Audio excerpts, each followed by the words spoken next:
రాబోతున్నటువంటి చిత్రం అమలాపురం నుంచి సో చిత్రం ప్లే చేయవలసిందిగా రిక్వెస్ట్ చేస్తున్నాము.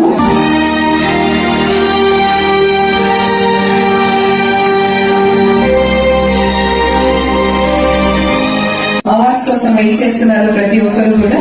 డైరెక్టర్ గారు ఎవరండి? మీరేనా? ఆ హ్యాకర్ నెంబర్ ఇవ్వండి సార్. ఒకటి నా దగ్గర 10,000 తీసుకొని ఫోన్ ఎత్తట్లేదు. సో నేను ఆ హ్యాకర్ గారి నెంబర్ ఇవ్వండి. ఆయన ఈయన కదా? ఓకే, నేను డైరెక్ట్ చేశాను. ఈ అమ్మాయి హనీ వేనస్. ఇతను గణేష్ మా బ్రదర్. ఇతనే డిఓపి చేశాడు, చాలా బాగా చేశాడు. ప్రసాద్ ఆశా కర్రీ డైరెక్ట్ చేశారండి మూవీ. షార్ట్ ఫిల్మ్ అవకాశం ఇచ్చినందుకు చాలా థ్యాంక్స్ అండి. కెమెరా ముందు కనపడ